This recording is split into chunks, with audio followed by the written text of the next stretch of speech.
Hello दोस्तों, आप सभी का your selection with Ashutosh channel पर स्वागत है। आज की टॉपिक ऋग्वैदिक काल और उत्तर वैदिक काल के बारे में है। मैंने इसको छोटे छोटे टॉपिक में बांट दिया है आपको समझाने के लिए। आइए दोस्तों चलते हैं। देखिए, ऋग्वैदिक या पूर्व वैदिक काल, ऋग्वैदिक या पूर्व वैदिक काल, इसका जो समय है 1500 से 1000 ईसा पूर्व है। इसकी राजनीतिक स्थिति क्या है?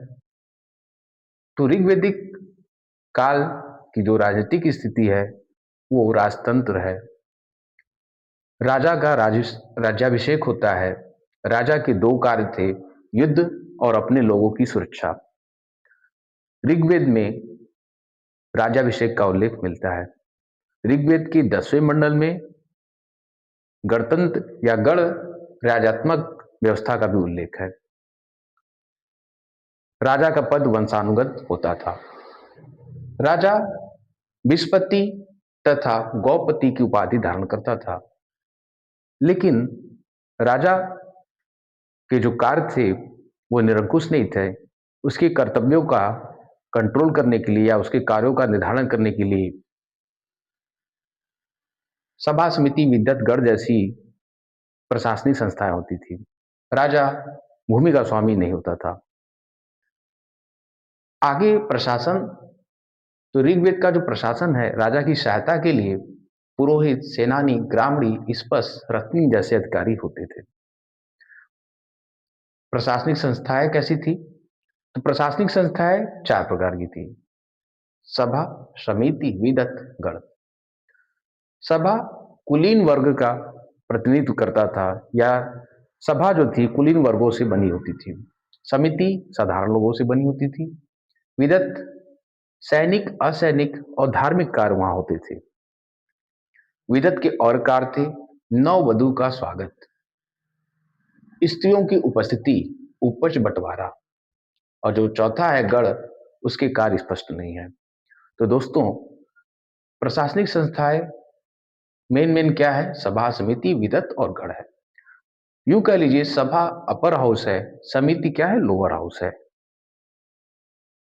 प्रशासन की इकाई अगला टॉपिक है या अगली हेडिंग है, प्रशासन की इकाई। तो ऋग्वैदिक जो समाज था, जन, विष, ग्राम, कुल में बटा हुआ था। ये बड़े से छोटे क्रम में है। ये क्या है? बड़े से छोटे क्रम में है। जन, जन का प्रमुख कौन होता था? गौपति होता था। विष का प्रमुख विस्पति होता था। ग्राम का प्रमुख ग्रामणी होता था। कुल का प्रमुख कुलपा होता था। यहाँ पर नगर का उल्लेख नहीं मिलता है। नगर का पहली बार उल्लेख उत्तर वैदिक काल में मिलता है। मैं आपको आगे बताऊंगा। आगे कर के बारे में पढ़ते हैं। राजा को जो कर मिलता था वो लोगों के द्वारा स्वेच्छा से दिया जाता था, या यूं कह लीजिए स्वैच्छिक था। उसको बलि कर कहा गया है। तो कर कैसा था? बलि कर था। स्वेच्छा से लोगों द्वारा दिया जाता था। न्याय व्यवस्था, तो न्याय व्यवस्था कैसी थी? सुधारात्मक था। जान की कीमत 100 गायें को, जान की कीमत, कोई जैसे हत्या कर देता है, चोरी, सबसे प्रमुख वहां पर क्या था? चोरी, पशु चोरी।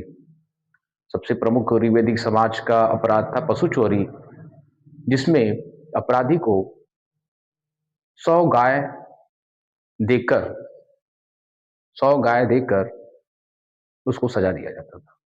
स्थायी सेना का अभाव था। पुलिस जैसी संरचना थी, जिसे उग्र भी कहा जाता है। अब धर्म पर आते हैं। देखिए दोस्तों, ऋग्वेद में 33 देवताओं का उल्लेख है। सर्वाधिक सूक्ति 250 इंद्र के लिए समर्पित है। इस प्रकार से इंद्र सबसे महत्वपूर्ण देवता थे। 200 सूक्ति अग्नि के लिए है, इसलिए दूसरे नंबर पर अग्नि। उसके बाद वरुण और सोम देवता का भी उल्लेख है। मैंने आपको हड़प्पा सभ्यता में बताया था कि समाज कैसा होता है, मातृसत्तात्मक होता है। यहाँ पर समाज बदल गया। यहाँ पर समाज पृथ्वी सत्तात्मक हो गया। यहाँ पर समाज कैसा हो गया दोस्तों? पृथ्वी सत्तात्मक हो गया। वर्ण व्यवस्था, वर्ण व्यवस्था यहाँ उल्लेख मिलता है। ऋग्वेदी के समाज में वर्ण व्यवस्था था, ऐसा ऋग्वेद के 10वें मंडल के पुरुष सूक्त में चारों वर्णों का उल्लेख मिलता है। महिलाओं की स्थिति अच्छी थी। ऋग्वेद के समाज में महिलाओं की स्थिति अच्छी थी। वे सभा समिति में भाग लेती थी। बाल विवाह नहीं था। विधवा पुनर्विवाह था। नियोग प्रथा प्रचलित था। दास प्रथा का प्रचलन था। अंतर जाति विवाह भी होते थे। अनाज अनाज एकमात्र उसमें था जौ। ऋग्वेद के लोग सर्वाहारी थे। पेय पदार्थ में सोमरस का पान करते थे। कैसे वस्त्र पहनते थे? तो वस्त्र तीन प्रकार का होता था। नीवी, वासस, अधिवासस। नीवी न है मतलब नीचे का, वासस ऊपर का, अधिवासस ओढ़नी। नदी, तो ऋग्वेद में 40 की संख्या के नदियों का उल्लेख है। सर्वाधिक बार सिंधु नदी का उल्लेख मिलता है। सरस्वती नदी का भी उल्लेख मिलता है, जिसे नदितमा कहा जाता है। सरस्वती नदी का एक और नाम है नदीतमा। ऋग्वेद समाज का आर्थिक जीवन कैसा था? तो ऋग्वेद कृषि पशुपालन दोनों था। कृषि का उल्लेख 24 बार किया गया है। पशुपालन का उल्लेख सबसे ज्यादा किया गया है। तो इस प्रकार से दोस्तों कहा जा सकता है कि ऋग्वेद समाज में जो कृषि थी वो सेकेंडरी थी। इंपॉर्टेंट या प्राइमरी क्या था? पशुपालन था। पशुपालन सर्वाधिक प्रचलित था।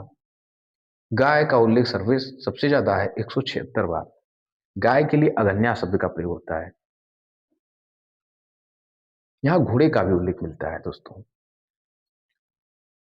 एक फसल जौ ऋग्वेद समाज के लोग जानते थे। सीता भूमि, हल के फाल से जूते हुए खेत को कहा जाता है। सीता भूमि किसे कहा जाता है? हल के फाल से जूते हुए खेत को कहा जाता है। उद्योग धंधे, तो उद्योग धंधे ऋग्वेद समाज में उद्योग धंधे सर्वाधिक प्रचलित वस्त्र उद्योग था। वस्त्र उद्योग, वो कपास से नहीं वस्त्र बनाते थे, ऊन से बनाते थे, खाल से बनाते थे। वहां के शिल्पी को वाय कहा जाता है। जो ऋग्वेद समाज में शिल्पी थे, शिल्पकार थे, उनको वाय वाय कहा जाता है। व्यापार, दोस्तों ऋग्वेद में समुद्र का उल्लेख नहीं मिलता है। इस आधार पर कहा जा सकता है वह व्यापार नहीं था। इनका जो व्यापार था सीमित था। वस्तु विनिमय, व्यापार वस्तु विनिमय द्वारा किया जाता था। वो गाय व घोड़ा देकर अपने चीजों को गाय व घोड़ा देकर चीजों को खरीदते थे। व्यापारी, जो व्यापारी थे उसको पड़ी कहा जाता है और परियों को वैकनाथ। यहाँ वस्तु विनिमय, व्यापार कैसा था? वस्तु विनिमय, गाय व घोड़ा देकर वो वस्तुओं को लेते थे। ये आपका पूर्व वैदिक काल या ऋग्वेदिक काल हो गया। उसके बाद हम लोग उत्तर वैदिक काल में आते हैं। पॉइंट सब वही रहेगा, इसलिए आपको कंफ्यूजन नहीं रहेगा। मैंने इस काफी सरल तरीके से इसको समझाने का प्रयास किया है। आपको अच्छा लगेगा कमेंट करिएगा। उत्तर वैदिक काल का जो राजनीतिक स्थिति है, यहाँ पर राजा अलग अलग दिशाओं में अलग अलग नामों से जाना जाता है। जैसे पूरब के राजा को सम्राट कहा गया है, उत्तर के राजा को विराट कहा गया है, पश्चिम के राजा को स्वराट कहा गया है, दक्षिण के राजा को भोज कहा गया है, मध्य मध्य देश के राजा को राजा कहा गया है। जो मध्य देश का किंग था उसको राजा कहा गया है। और इन सभी या पूरे पृथ्वी के शासक को एक राट कहा गया है। एक राट कहा गया है। उत्तर वैदिक काल में महापद्म नंद का उल्लेख मिलता है, जो एक राट थे। महापद्म नंद, राजा की सहायता के लिए 12 अधिकारियों का उल्लेख मिलता है। मैंने आपको मुख्य जो है, जो इंपॉर्टेंट अधिकारी है उनके बारे में लिख दिया है। पुरोहित, सेनानी, ग्रामणी, संग्रिता, छत्ता, सुत, भागदूत। पुरोहित, कुछ किताबें सेनानी को लिखती हैं, लेकिन पुरोहित यहाँ मेन होता है। ग्रामीणी मतलब वैश्य वर्ण का होना चाहिए। संग्रहिता कोषाध्यक्ष को कहा जाता है। सूत रथ सेना प्रमुख को कहा जाता है। भागवत कर संग्रह को कहा जाता है। प्रशासनिक संस्थाएं, सभा समिति तो यहाँ पर है, सभा समिति विदत गण तो है यहाँ पर, लेकिन इनके काम कम हो जाते हैं। तो विदत क्या हो जाता है, लुप्त हो जाता है। सभा क्या हो जाती है, स्त्री प्रवेश निषिद्ध हो जाती है। प्रशासनिक संस्थाएं, यहाँ पर विदत लुप्त हो जाता है और सभा में स्त्रियों का प्रवेश वर्जित कर दिया जाता है। प्रशासन की इकाई ऋग्वेद में 4 था, यहाँ पर 5 है। 5 क्या क्या है, राष्ट्र, जन, विष, ग्राम, कुल। ये प्रशासन की सबसे बड़ी इकाई है, ये सबसे छोटी इकाई है। एक्चुअली दोस्तों, उत्तर वैदिक का जो समाज था उसमें राजा का पावर बढ़ जाता है। राजा का पावर बढ़ने का रीजन था खेती। लोहे का चूंकि खोज हो जाता है एटा के अतिरंजी खेड़ा में, लोहे के खल लोहे के हल से खेती में वृद्धि होती है, पैदावार में वृद्धि होती है। फलस्वरूप राजा को कर मिलता है। कर मिलने से राजा के पावर में वृद्धि होती है। यहाँ पर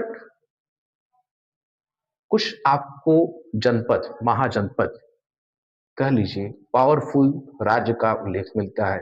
भरत व पुरु, कुरु राज्य, किरवी, तुर्वस, पांचाल राज्य। अब कर के बारे में पढ़ते हैं। ऋग्वेद में कर कैसा था, बलि कर था। यहाँ पर कैसा है, नियमित कर मिलता है राजा को, स्वैच्छिक नहीं, नियमित रहता है। कौन देता है, वैश्य देता है।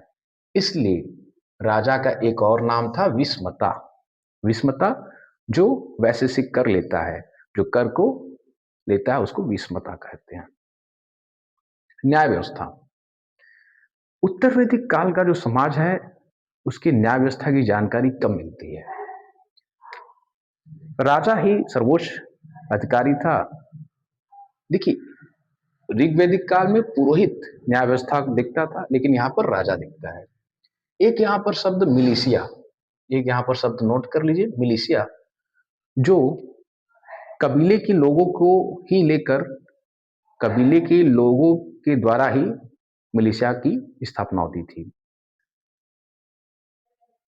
धर्म, धर्म की यहाँ पर 2 विशेषताएं हैं। पहला क्या है, याज्ञिक कर्मकांड। पहला क्या है, याज्ञिक कर्मकांड। पहला क्या है दोस्तों, याज्ञिक कर्मकांड है। धर्म की यहाँ पर 2 विशेषता है, याज्ञिक कर्मकांड की प्रधानता और कर्मकांड के विरोध में उठती आवाजें। इंद्र यहाँ पर महत्वपूर्ण नहीं रहते हैं। यहाँ पर प्रजापति, विष्णु, रुद्र देवताओं का उल्लेख मिलता है। सबसे महत्वपूर्ण देवता प्रजापति विष्णु हो जाते हैं। समाज, इसके बाद समाज है। वर्ण व्यवस्था जटिल हो जाता है। वैश्य व शूद्र उत्पादन करता थे, वैश्य और शूद्र उत्पादन करता थे। वैश्य कर देता था, इसलिए वैश्य का एक और नाम है अन्यस वलीकृत है। अन्यस वलीकृत है। उत्तर वैदिक काल में 3 आश्रम का उल्लेख मिलता है। उत्तर वैदिक काल में 3 आश्रम का उल्लेख मिलता है, लेकिन 4 आश्रम का उल्लेख जपालोपनिषद में मिलता है। ब्रह्मचर्य, गृहस्थ, वानप्रस्थ, सन्यासी। समाज में महिलाओं की स्थिति खराब होती जाती है। बाल विवाह शुरू हो जाता है। सभा में वो नहीं जा सकती हैं। याज्ञवल गार्गी संहिता में गार्गी से याज्ञवल क्रोधित होकर याज्ञवल गार्गी से कहते हैं, मुझसे बहस मत करो, नहीं तो मैं तुम्हारा सर फोड़ दूंगा। इस प्रकार से इससे सिद्ध होता है महिलाओं की स्थिति वहां पर खराब हो जाती है उत्तर वैदिक समाज में। दोस्तों, आगे है दूध। उनका जो मैंने बताया था ना कि अनाज, यहाँ पर जौ है, यहाँ पर गेहूं और चावल का भी वो उत्पादन और उपभोक्ता हो जाते हैं। यहाँ पर दूध को पायस कहा जाता है, मक्खन को नवनीत कहा जाता है। वस्त्र, वस्त्र यहाँ पर पांड्य है जो ऊनी वस्त्र था। उषिस जिसको पगड़ी कहा जाता है। कौशे रेशमी वस्त्र कहा जाता है। इसके बाद आर्थिक, उत्तर वैदिक समाज का आर्थिकी या उत्तर वैदिक समाज में कृषि, पशुपालन, व्यापार कैसा था? तो उत्तर वैदिक समाज में मैंने आपको बताया कृषि का कृषि कृषि का ज़्यादा ध्यान दिया गया है, पशुपालन को उतना ध्यान नहीं दिया गया है। ऋग्वेद समाज में पशुपालन मेन था, कृषि कमजोर था, लेकिन उत्तर वैदिक समाज में कृषि मेन हो जाता है। गेहूं, चावल, गन्ने का उल्लेख मिलता है। तो क्वेश्चन आता है, गन्ने का प्रथम साक्ष्य उत्तर वैदिक समाज में मिलता है। नहर का पहली बार उल्लेख अथर्ववेद में मिलता है। हल के लिए सिर, गोबर के लिए करिश शब्द का यूज हुआ है। शिल्पों एवं शिल्पकारों की सूची वाजसनेयी संहिता में व्यापारियों को श्रेष्ठी कहा जाता था, और जो व्यापारियों का मेन होता था उसको श्रेष्ठिन कहा जाता था। व्यापारियों के संगठन को वणिज कहा जाता था। व्यापार कैसा था? वस्तु विनिमय था। बाट माप की इकाई कृष्णल थी। बाट माप की इकाई क्या थी? कृष्णल थी। और नगर का पहली बार उल्लेख हस्तिनापुर, कौशाम्बी, तैतरी, आरण्यक ग्रंथ में इसका उल्लेख मिला हुआ है। इस प्रकार से दोस्तों, ऋग्वेदिक काल या पूर्व वैदिक काल मैंने आपको टॉपिक वाइज समझाया। उसके बाद उत्तर वैदिक काल मैंने आपको बताया। कल से एक नया चैप्टर शुरू होगा, उसके बारे में हम अध्ययन करेंगे। धन्यवाद।